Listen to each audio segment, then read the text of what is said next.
चीजें साफ नहीं हैं। हम जानते हैं कि रूस और यूक्रेन दोनों वसंत में हमले की तैयारी कर रहे हैं। किसी भी पक्ष ने बातचीत करने की इच्छा नहीं दिखाई है, निश्चित रूप से उन शर्तों पर तो नहीं जिन्हें दूसरा पक्ष स्वीकार करेगा।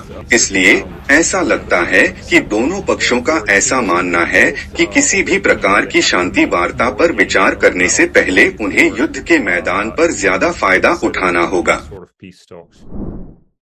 ऐसे कई बिंदु हैं जहां रूसी यूक्रेनियों पर काफी दबाव डालते दिख रहे हैं।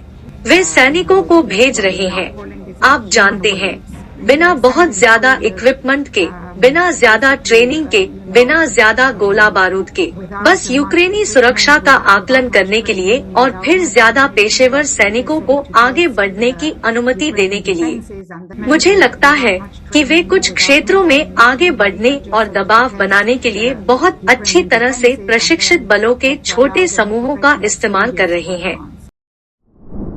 यूक्रेनियों की बात करें तो यह मानते हुए कि शुरुआती रूसी कोशिशों में उन्हें जो नुकसान हुआ है वो बहुत ज्यादा नहीं है, संभवतः उसके बाद एक पहल करने और चुने हुए बिंदु पर बड़ा हमला करने की संभावना है। भले ही रूसी मनोबल बहुत ज्यादा नहीं है, लेकिन हमने उसके पतन का कोई सबूत नहीं देखा है। यूक्रेनी शायद उसे तोड़ने में सक्षम भी नहीं होंगे। वे भी लड़ सकेंगे, लेकिन शायद धीरे धीरे और खर्चीले तरीके से। इसलिए मेरा अनुमान है कि हम एक लंबे युद्ध की ओर बढ़ रहे हैं।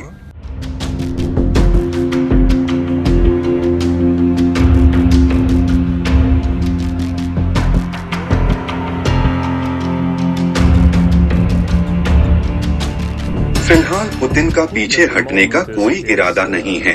असल में उन्हें लगता है कि वह अब भी यह युद्ध जीत सकते हैं। जाहिर तौर पर अब तक का वक्त उनके लिए बहुत अच्छा नहीं रहा है। उन्होंने ब्लिट्ज़क्रीग के मोर्चे पर और कुछ ही दिनों या हफ्तों में कीव पर कब्जा करने के भरोसे के साथ इस युद्ध को आसान मान लिया था। उन्हें ऐसा कुछ देखने को नहीं मिला। इसके बजाय आप जानते हैं कि युद्ध तेजी से एक दलदल में बदल गया। हालांकि उन्होंने अभी भी रूस की प्रबलता की क्षमता में अपना भरोसा नहीं खोया है, सिर्फ इसलिए कि वह समझते हैं कि रूस में काफी क्षमता है। निश्चित रूप से उसके पास जनशक्ति का एक बड़ा भंडार है। एकमात्र व्यक्ति जो इस युद्ध को जल्दी से खत्म कर सकता है वह व्लादिमीर पुतिन है, और उन्हें ऐसा करना चाहिए। मेरा मतलब है, किसी भी तरह से रूसी राष्ट्रीय हित के किसी वर्जन को स्पष्ट करना असंभव है जो बलिदान के पैमाने को सही ठहराएगा, इस आधार पर कि वो रूसी राष्ट्र को युद्ध में घसीट रहा है।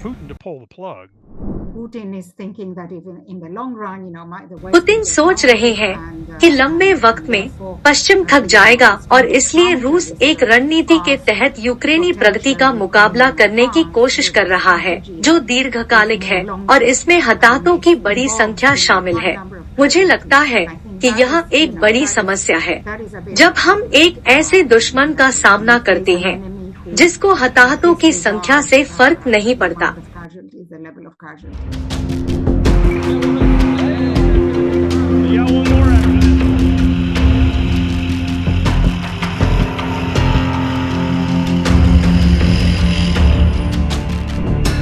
यूक्रेनी लीडरशिप को लगता है कि वो रूसियों को पीछे धकेलने में सक्षम होगी। कुछ संकेत हैं कि वे इस युद्ध के बहुत लंबे समय तक चलने को लेकर चिंतित हैं, क्योंकि उनके नजरिए से वे समझते हैं कि पुतिन अपेक्षाकृत आशावादी क्यों हैं।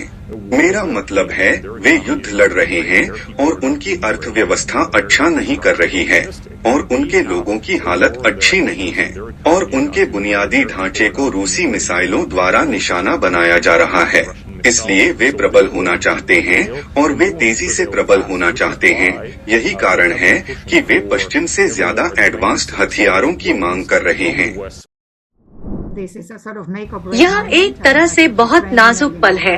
अगर यूक्रेन को जरूरी सैन्य उपकरण, गोला बारूद, लॉजिस्टिक सपोर्ट, वायु रक्षा प्रणाली आदि नहीं मिलते तो रूसी हमले का सामना नहीं किया जा सकता। निश्चित रूप से जमीन पर यूक्रेन की संभावनाओं में सुधार होगा, क्योंकि वो अच्छी गुणवत्ता वाले पश्चिमी हथियारों के साथ फिर से तैयार होगा। उपकरण शायद युद्ध के नतीजे में निर्णायक अंतर नहीं डालने जा रहे हैं। जो अहम है वो यह है कि यूक्रेनियों के पास सामग्री का प्रवाह है जो उन्हें गतिरोध, अच्छी तरह से तैयार सुरक्षा को लागू करने में सक्षम बनाने के लिए पर्याप्त है।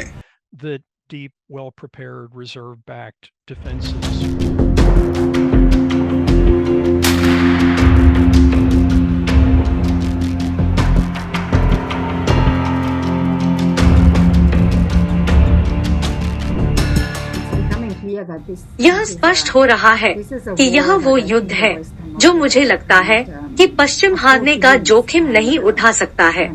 मुझे लगता है कि यूरोप में यह काफी स्पष्ट होता जा रहा है, लेकिन दुर्भाग्य से कई लोगों के बीच यह धारणा भी है कि यूक्रेन के लिए यह युद्ध जीतना बहुत महंगा होने वाला है। इसमें काफी समय लगने वाला है। यह बहुत सारे संसाधनों को उड़ाने वाला है। तर्कसंगत रूप से यह युद्ध अगले कुछ सालों में कहा जा रहा है। इसका सबसे बड़ा निर्धारक यूक्रेन के बजाय वॉशिंगटन में है। अमेरिकी कांग्रेस यही करने को तैयार है। डेमोक्रेटिक प्रगतिवादियों के बीच युद्ध को लेकर कुछ घबराहट और असंतोष है, लेकिन अमेरिका में इस तरह के महत्वपूर्ण राजनीतिक बदलाव का केंद्र रिपब्लिकन्स की तरफ है। हम जानते हैं कि जब हम रूस की हार के बारे में बात करते हैं तो हम किस बारे में बात कर रहे हैं। मुझे लगता है कि यहाँ मूलभूत मुद्दा यह है कि रूस एक परमाणु शक्ति है, इसलिए हम ऐसे परिदृश्य की उम्मीद नहीं कर सकते हैं जहां यूक्रेन मॉस्को में अपने टैंकों को भेजेगा और पुतिन का तख्ता पलट कर देगा। तो यह प्रमुख मुद्दा है। आप जानते हैं हम रूस को कैसे हरा सकते हैं, जो आंशिक हार होगी लेकिन रूस को यूक्रेन को निशाना बनाने से रोकेगी।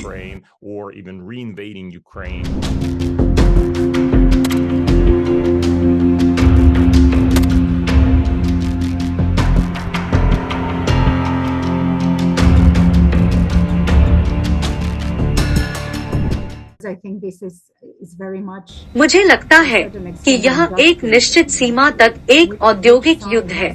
आप जानते हैं किस पक्ष में वास्तव में औद्योगिक क्षमता है और औद्योगिक क्षमता को सैन्य मकसद के लिए और युद्ध जीतने के लिए झोंकने की इच्छा है। मुझे लगता है कि यही वास्तव में इस मामले की जड़ है। फिलहाल यही अनुमान है कि यह युद्ध वर्षों तक चलेगा। इस तरह के युद्ध अक्सर दोनों तरफ की युद्ध की थकान में खत्म हो जाते हैं और हम ऐसी किसी भी चीज से बहुत दूर हैं।